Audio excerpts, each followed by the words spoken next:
Bapa, kami berdoa dan kami bersyukur sepanjang hari ini. Terima kasih untuk anugerah-Mu yang Engkau telah nyatakan dan berikan bagi kami. Sebelum kami melakukan aktivitas, kami ingin mendengarkan kebenaran firman Tuhan.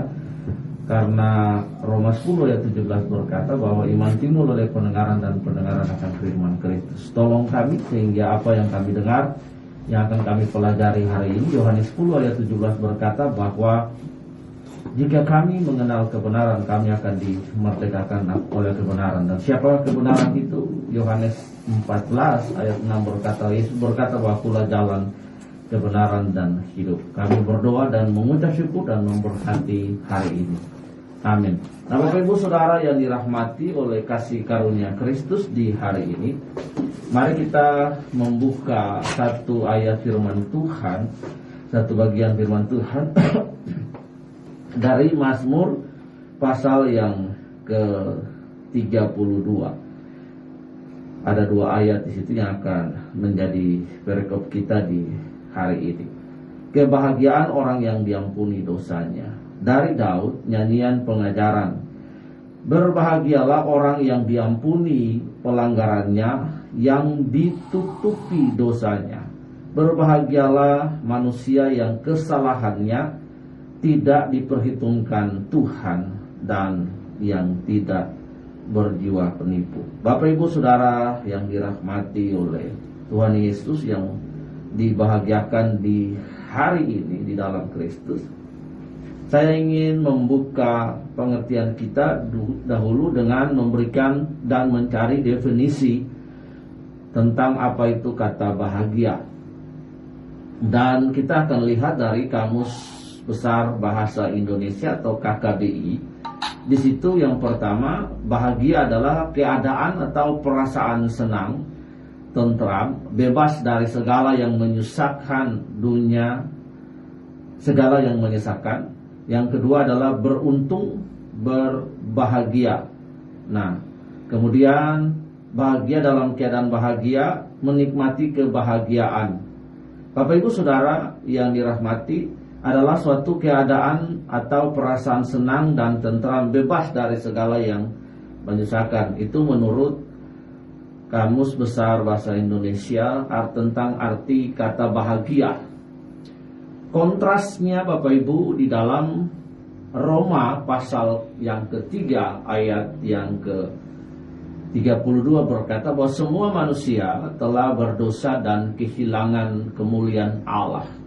Bapak Ibu Saudara yang dirahmati, Mazmur pada konteks ini menggiring kita dan memberikan pengertian bagi kita bahwa orang yang berbahagia adalah orang yang diampuni dosa dan pelanggarannya. Ini berhubungan dengan sikap hati Bapak Ibu yang dirahmati, sesuatu yang spiritual, sesuatu yang batin. Bapak Ibu Saudara yang dirahmati oleh Tuhan, ternyata Mazmur tidak mendefinisikan bahagia itu karena dia diberkati atau mendapatkan sesuatu, diberkati dan lain sebagainya, bebas dari mara bahaya atau diselamatkan. Tapi dalam sebuah pengertian di sini adalah orang yang dosa dan pelanggarannya ditutupi. Itu arti kata berbahagia pada yang kita baca ini. Berbahagialah manusia yang kesalahannya tidak diperhitungkan Tuhan dan yang tidak berjiwa penipu. Kontras atau oksimoron dari dua ayat ini, hal yang bertolak belakang dengan apa yang disampaikan di dalam Roma pasal 3 ayat 23. Kontras dengan kehidupan hari ini kita melihat bahwa ternyata berbahagia yang diinginkan oleh manusia itu adalah berbahagia di mana kondisi perasaan mereka senang kepada hal-hal yang semu. Tetapi sebenarnya yang dimaksudkan dan diinginkan Tuhan adalah berbahagialah orang yang diampuni dosa dan pelanggarannya oleh Tuhan, bukan karena hal yang lain. It's a very important thing for all of us, humankind under the world. Bapak Ibu, kita harus melihat di sini bahwa permasalahan terbesar manusia sebenarnya berhubungan dengan batin, berhubungan dengan dosa. Karena itu sebuah sikap dan perasaan yang jauh melampaui apa yang kita pikirkan kalau kita diampuni dosanya. Kenapa? Karena Roma Roma 3:23 berkata bahwa semua kita sudah berdosa dan kehilangan kemuliaan Allah. Nah, Bapak Ibu Saudara yang dirahmati oleh kasih karunia Tuhan, bacaan Mazmur 32 ini kita melihat situasinya ada di dalam Lukas pasal 19. Dalam Lukas pasal 19 semua kita tahu tentang kisah Sakeus yang diampuni dosanya.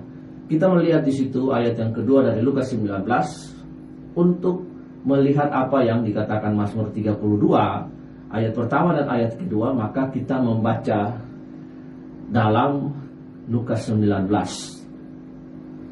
Di situ ada seorang bernama Sakeus, kepala pemungut cukai, dan ia orang kaya. Ia berusaha untuk melihat apakah Yesus itu, tetapi ia tidak berhasil karena orang banyak sebab badannya pendek. Maka berlarilah ia mendahului orang banyak lalu memanjat pohon ara untuk melihat Yesus yang akan lewat di situ. Ketika Yesus sampai ke tempat itu, ia melihat ke atas dan berkata, "Sakeus, segeralah turun sebab hari ini aku menumpang di rumahmu." Lalu Sakeus segera turun dan menerima Yesus dengan sukacita. Tapi semua orang yang melihat hal itu bersungguh-sungguh katanya ia menumpang di rumah orang berdosa. Tetapi Sakeus berdiri dan berkata, "Tuhan, Tuhan, setengah dari milikku akan kuberikan kepada orang miskin, dan sekiranya ada sesuatu yang kuperas dari seorang akan kukembalikan 4 kali lipat." Kata Yesus kepadanya, "Hari ini telah terjadi keselamatan kepada rumah ini, karena orang ini pun anak Abraham, sebab anak manusia datang untuk mencari dan menyelamatkan yang terhilang." Bapak Ibu, ayat dari Mazmur 32 itu konteks kejadian nyatanya ada di dalam Lukas pasal ke-19, dan itu terjadi bagi setiap pribadi yang percaya kepada Yesus. Bapak Ibu, di sini ayat kedua dikatakan bahwa ada seorang seorang pemungut cukai secara strata sosial.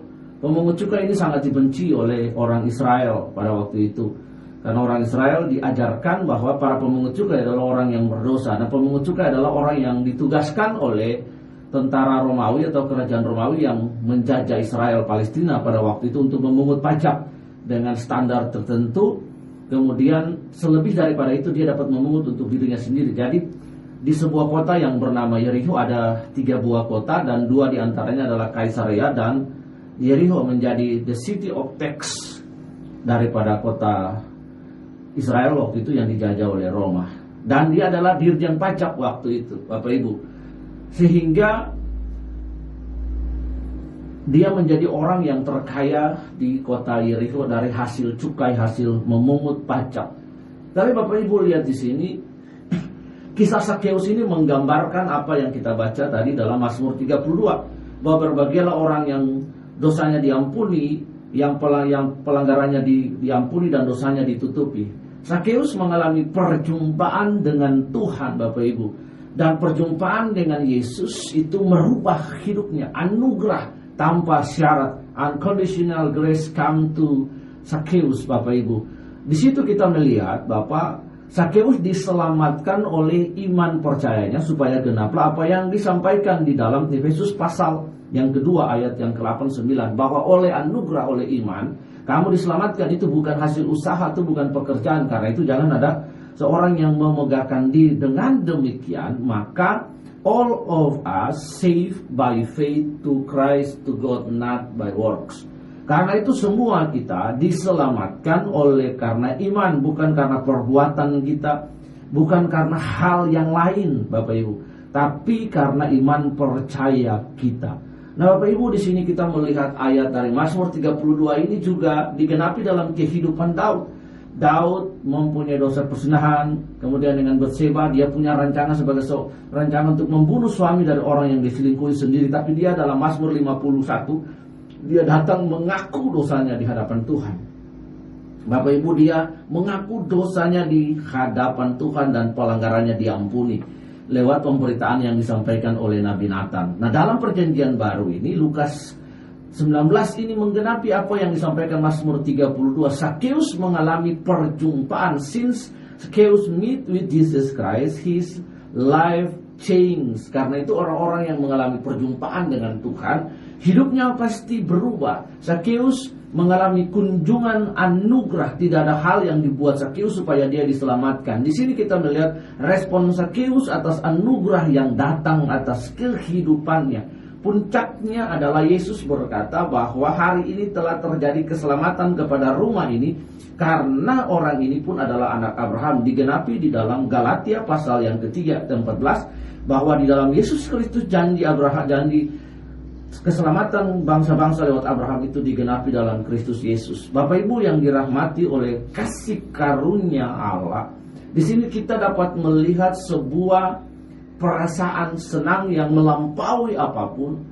Bapak Ibu, di mana Sakeus mengalami perjumpaan dan diselamatkan oleh Tuhan Yesus. Pada ayat yang ke-9 kita di situ melihat puncak daripada anugerah itu. Hari ini telah terjadi keselamatan kepada rumah ini karena orang ini pun adalah anak Abraham. Karena dosanya diampuni dan pelanggarannya ditutupi. Padahal kita lihat pada ayat yang ke-7 dari Lukas 19, ada banyak orang yang bersungut-sungut karena ia menumpang di rumah orang berdosa. Nah, ini menjadi pelajaran penting bagi kita bahwa dosa itu bersifat merusak, Bapak Ibu.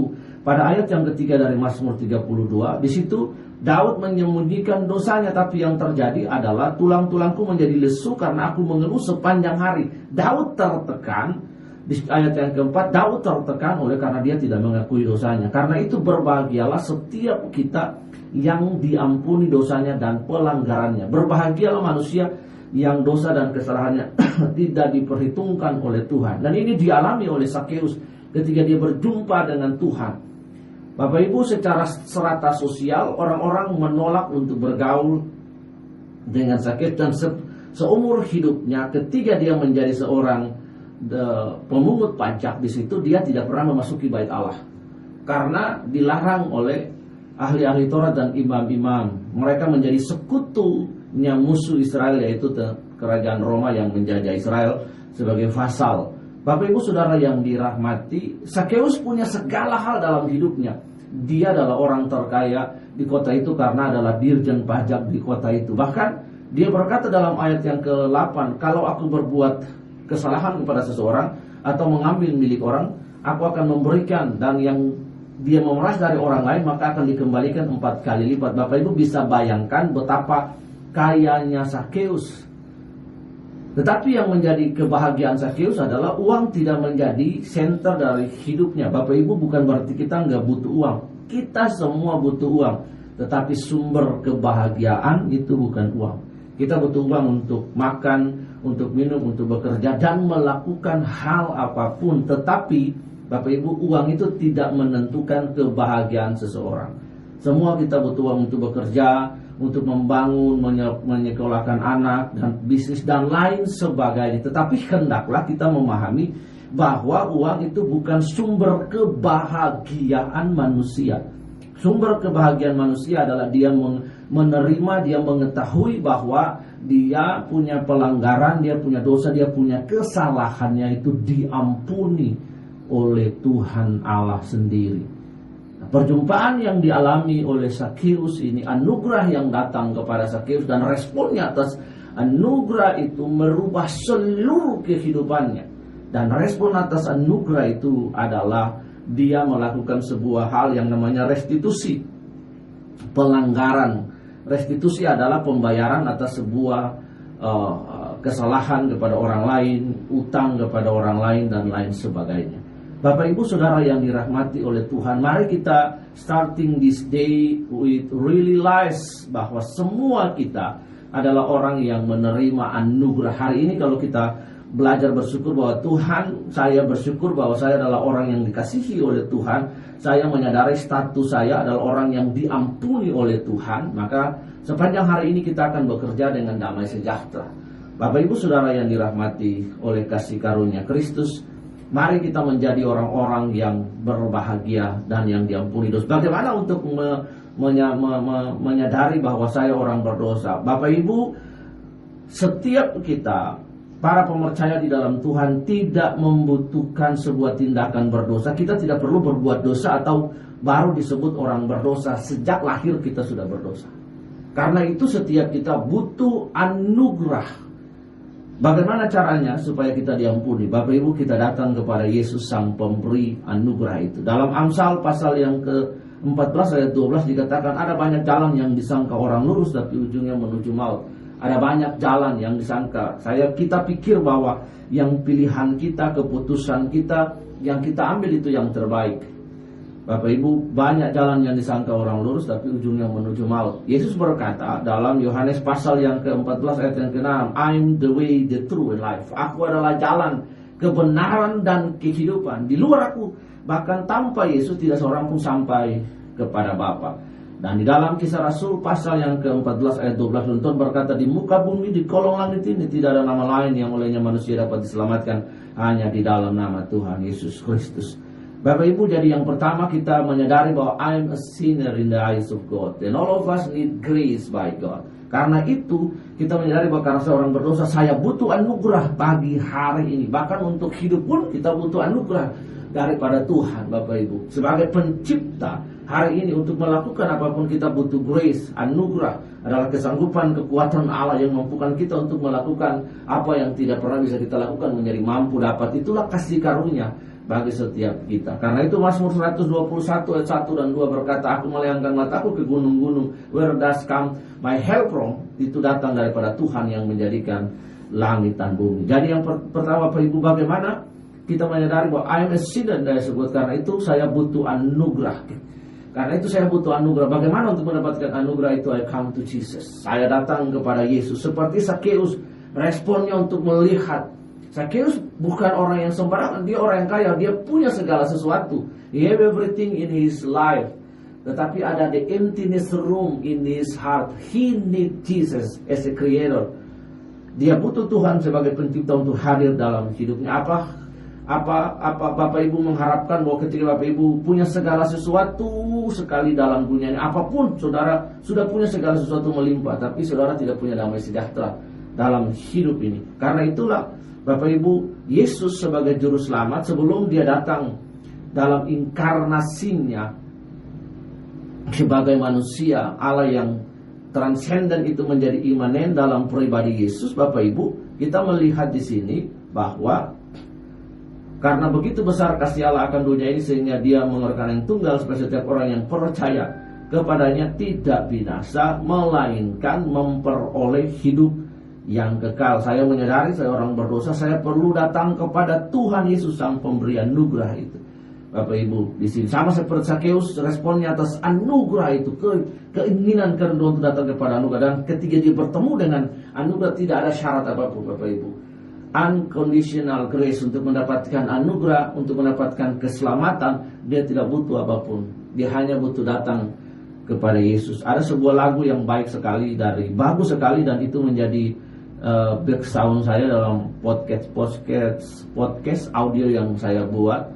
Itu Yesuslah jawaban bagi dunia, tak satu pun yang dapat melebihi dia. Yesuslah jawaban bagi dunia, pemimpin dan penolong dalam kehidupan. Bapak Ibu datang kepada Tuhan Yesus menyadari bahwa I'm a sinner in the eyes of God. I need grace in this morning. Bapak Ibu, maka Bapak Ibu, saya akan berdoa kasih karunia Allah yang jauh melampaui apa yang Bapak Ibu sendiri pikirkan. Kebahagiaan kita adalah kebahagiaan menyadari bahwa hari ini saya orang yang dibenarkan oleh Tuhan. Ketika kita menyadari kita orang yang dibenarkan oleh Tuhan, bagaimana cara saya tahu saya dibenarkan oleh Tuhan?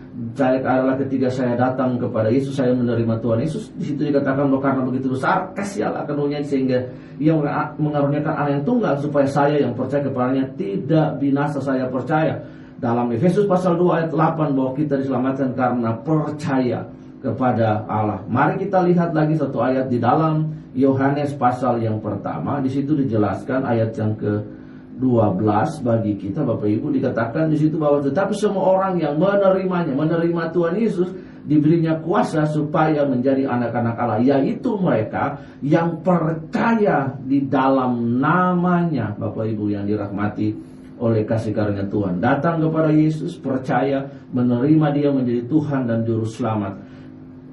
Bapak Ibu, di dalam hidup ini salah satu hal yang paling penting adalah bagaimana kita mengelola batin kita dan pikiran. Medan pertempuran terbesar adalah pikiran.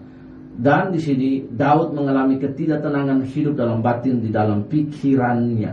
Bapak Ibu, tidak ada damai sejahtera ketika dia menyadari bahwa I'm a sinner in the eyes of God. Itulah sebabnya Bapak Ibu, di dalam Mazmur, di dalam nubuatan profetik yang sudah digenapi dalam kitab Yesaya pasal yang 9 ayat yang kelima. Saya membaca bagi kita, Bapak Ibu boleh membuka Alkitab di rumah. Yesaya pasal yang ke-9 ayat yang kelima. Di situ adalah nubuatan yang disampaikan oleh kitab Nabi Yesaya. Seorang anak telah lahir untuk kita, seorang putra telah diberikan untuk kita. Lambang pemerintahan ada di atas bahunya, dan namanya disebutkan orang. Ini 4 kualitas Yasa, juru selamat, Savior, Jesus Christ, yang telah datang menjadi juru selamat bagi kita. Yang pertama namanya disebutkan orang adalah Wonderful Counselor, atau penasihat yang ajaib. Yang kedua Allah yang perkasa. Yang ketiga Everlasting Father, Bapa yang kekal. Dan yang keempat adalah Prince of Peace. Bapak Ibu perhatikan kata damai. Damai atau shalom itu sebuah keadaan yang menyenangkan atau sejahtera hidupmu. Karena itu kita punya salam, yaitu salam damai sejahtera, damai. Nah, saudara-saudara kita di Bali, mereka punya salam damai, damai, santi, santi, Bali damai. Nah, kita damai sejahtera. Kita berkata kepada orang itu, damailah hidupmu, sejahteralah hidupmu. Semua harapan kebanggaan manusia, keharapan manusia adalah hidup ini damai, Bapak Ibu. Hidup ini tenang, hidup damai, perasaan damai itu dalam hati. Nah, Bapak Ibu perhatikan kata damai, berkat itu selalu damai diletakkan pada kata terakhir dari blessing, dari doksologi. Nah, Bapak Ibu perhatikan doksologi adalah berkat. Nah, kata damai itu diletakkan terakhir. Kita mengharapkan sejahtera, orang itu limpah rahmat anugerah. Kita mengharapkan gemah limpah roh jinawi atas bangsa ini. Tetapi kalimat yang terakhir juga yang kita tidak lupa untuk bangsa ini adalah Indonesia tetap damai. Sampai kapanpun sejahtera. Sejahtera dalam hal-hal pembangunan, dalam hal fisik, tapi sejahtera juga dalam perasaan, batin, dan pikiran. Nah, buat apa kita punya segala sesuatu dalam hidup tapi kita bunuh, kita gila, kita stres ya. Kita di Bali sini ada rumah untuk merawat orang stres, ada di Bangli. Kita punya segala sesuatu, punya uang, mobil, rumah, kaya, keluarga, ada, tapi kita stres, kita gila. Buat apa? Karena itu yang penting dalam hidup ini adalah damai. Karena itu Yesus datang, dia membawa damai. Damai sejahtera itu aku berikan kepadamu. Karena itu mari Bapak Ibu, tidak ada hal yang lain. Berbahagialah manusia yang diampuni pelanggarannya, yang dosanya ditulis. Berbahagialah manusia yang kesalahannya tidak diperhitungkan oleh Tuhan. Artinya kita tidak punya masalah dengan Sang Pencipta. Kita punya hubungan relasi yang bagus. Kita menyadari bahwa kita telah ditebus, kita telah diampuni hanya oleh Kristus Yesus. Dengan demikian, maka kita akan menjadi manusia-manusia yang berbahagia, yang merdeka dalam relasi dengan Tuhan dan relasi dengan sesama. Tuhan Yesus memberkati kita di hari ini. Mari kita berdoa. Bapa, kami berdoa dan kami bersyukur untuk para pendengar di hari ini. Kami berbahagia karena kami disebut orang yang telah diampuni dosa dan pelanggarannya tidak diperhitungkan oleh Tuhan. Terima kasih. Kami berdoa sehingga hari ini semua yang mendengarkan program ini boleh diberkati, boleh menyadari bahwa kita telah ditebus oleh Tuhan. Karena itu kita melangkah bekerja hari ini dengan anugerah dan kasih karunia Tuhan. Kami bersyukur di dalam nama Tuhan Yesus Kristus. Bapak, pagi hari ini kami bersyukur juga 1 Maret 2021 hari ini Tuhan. Kami bersyukur untuk pemimpin kami yang baru, Tuhan, Bapak Bupati Tambo Tuhan, dan Wakil Bupati Pak Krishna Tuhan. Kami berdoa, Bapak, terima kasih Engkau telah menentukan mereka dalam pemilu beberapa bulan lalu, Tuhan, pemilu kada, dan menetapkan mereka menjadi pemimpin. Karena itu teologi politik Kristen mengajar kami bahwa tidak ada pemerintah yang tidak berasal daripada Tuhan. Karena itu kami mendukung mereka. Kami mendoakan mereka supaya mereka memimpin dengan hikmat, pengertian yang baik daripada Tuhan untuk mendatangkan kesejahteraan bagi kabupaten kami 52 desa, Tuhan 5 kecamatan dan 10 kelurahan ini dengan baik. Kami berdoa berikan sejahtera kepada mereka, hikmat kepada mereka, pertolongan kepada mereka untuk menata, memimpin pembangunan di kabupaten kami ini Tuhan Bumi Makepung, sehingga kabupaten ini boleh mengalami gemah limpah roh jinawi dalam nama Yesus. Kami berdoa mengucap syukur memberkati semua ASN yang ada, bekerja bahu-membahu untuk melihat damai sejahtera terjadi atas kota kami. Terima kasih, kami mengucap syukur kepada mereka semua tatanan yang akan diatur, dipimpin Tuhan. Tuhan memberkati dalam nama Yesus hubungan dengan Muspida tingkat 2 Kabupaten Jembrana, Kajati, Tuhan, Kepala Pengadilan, Polres, Dandim, Tuhan memberkati semua. Kami juga berdoa, bersyukur, berterima kasih dan mendoakan Tuhan Bapak Bupati dan Wakil Bupati yang sudah memimpin kami 2 periode ini, Tuhan dalam purna tugas mereka. Tuhan berikan kesejahteraan, berikan kekuatan kepada mereka untuk menjalani hari-hari mereka dengan profesi dan pekerjaan yang lain yang mereka jalani Tuhan. Terima kasih. Kami bersyukur juga memberkati radio di tempat ini, memberkati semua pengurusnya, semua pegawainya. Tuhan memberkati Tuhan semua yang ada di sini, Mbak Imel dengan semua rekan-rekannya. Tuhan memberkati rumah tangga dan keluarga mereka, memberkati. Kami berdoa kerahayuan, kerahajengan bagi mereka dalam segala hal yang mereka kerjakan Tuhan. Terima kasih. Kami berdoa dan mengucap syukur sepanjang hari ini kami berjalan dalam damai sejahtera. Mari semua pendengar yang dikasihi oleh Tuhan angkat tangan dan terima berkat.